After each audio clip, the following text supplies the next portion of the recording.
and welcome to OT with Rayleigh. This educational video series is intended to help veterans with post-traumatic stress disorder, or PTSD, on how occupational therapy can help you live life to the fullest. If that sounds good to you, stick around, because we're about to dive deeper into PTSD, how it impacts daily life, and the role OT has in helping you get on with life in spite of PTSD. I'm sure you're wondering what occupational therapy is. Our role is to promote participation and performance in everyday activities. This can include going to the grocery store, getting dressed, or finding resources within the community. Stay tuned until video 3 to further understand occupational therapy's role in the veteran population. But before we get there though, let's go over PTSD and the co-occurring conditions. People often associate PTSD with military service members who have been to war. Although PTSD can result from experiencing traumatic events, such as those that occur during war, anyone who has experienced a traumatic event can develop PTSD. It is important to understand PTSD because of the impact it has on physical and mental health, as well as daily functioning. Mental health conditions are described in the DSM-5, which is the Diagnostic and Statistical Manual for Mental Disorders. PTSD is considered a trauma and stressor-related disorder and is the result of exposure to a psychologically traumatic event. Exposure to these events consists of experiencing an event firsthand, such as a car accident. Another example is an event which affected a family member or a loved one. Individuals can also develop PTSD through repeated exposure to traumatic events, like abuse. To determine PTSD as a diagnosis, there are specific criteria which must be met. The following criteria must be persistent for more than a month to meet the criteria for PTSD. Intrusive symptoms which are involuntarily related to the event, often after the event takes place. Avoidance for situations, places, or people that are directly related to the event or are reminders of the event. Persistent mood alterations such as anger, feelings of detachment, decreased interest in participating in meaningful activities, or negative disbeliefs.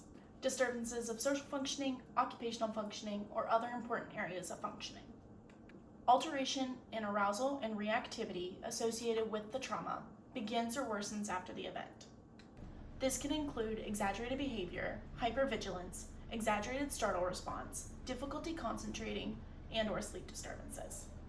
Disturbances of social functioning, occupational functioning, or other important areas of functioning. From here, healthcare professionals can begin to diagnose and treat the disorder. For OT specifically, the most important component we treat is the disturbances in the areas of function.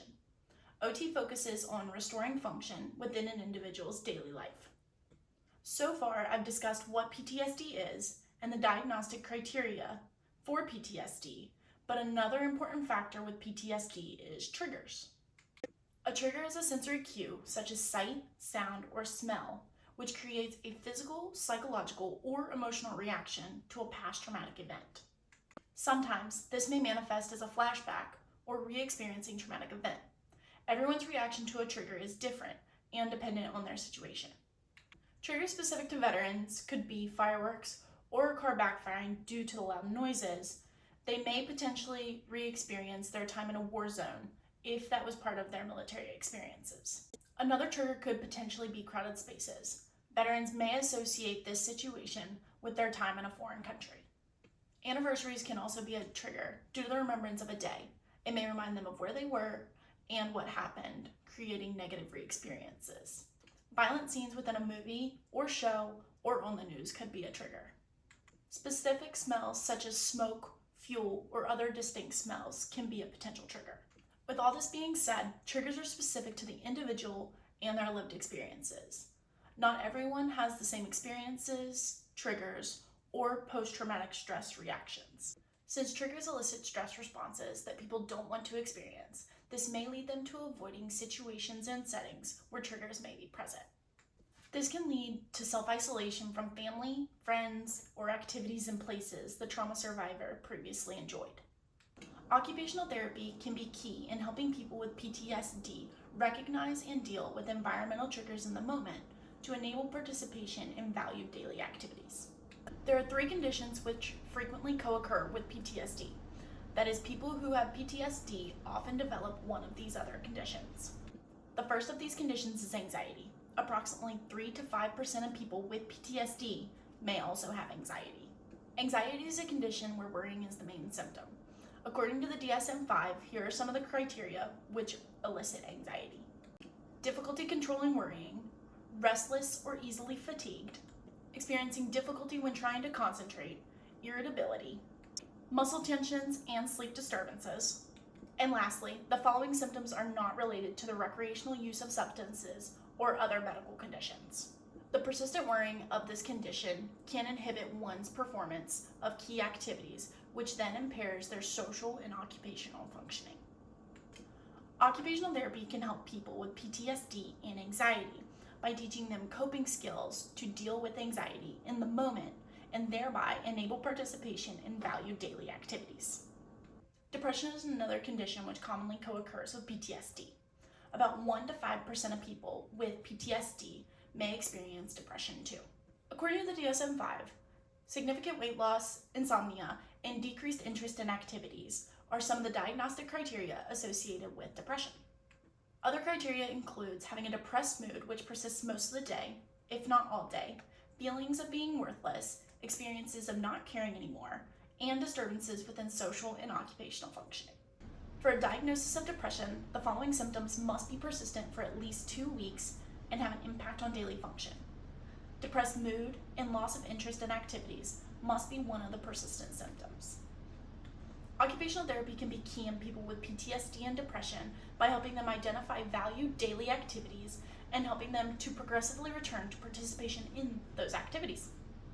Lastly, substance use disorder is seen among 9.8 to 61.3% of individuals with PTSD. In the DSM-5, the following condition being defined is alcohol use disorder, which is the manifestation of the following conditions persistent over a 12-month period. Alcohol use disorder has symptoms which include the inability to cut down or cut off alcohol, strong desires which focus on alcohol, recurrent usage of alcohol despite a physical or psychological problem which increase the craving for alcohol, failing to fulfill obligations due to the consequences of alcohol, alcohol being consumed in larger amounts or over a more extended period of time than intended. Lastly, alcohol use impacts occupational and social interests, often creating a decrease in participation or fully giving up on an activity. Occupational therapy can be key in helping people with PTSD and substance use by helping them restructure their daily habits and routines to support sobriety and enable participation in valued daily activities. Okay, that's a wrap on our PTSD and co-occurring conditions video. As you can see, any one of these conditions can impact participation in daily activities among individuals with PTSD. The good news is occupational therapy is here to help. Thank you so much for watching. In the next video, we're going to go over barriers to daily function due to PTSD.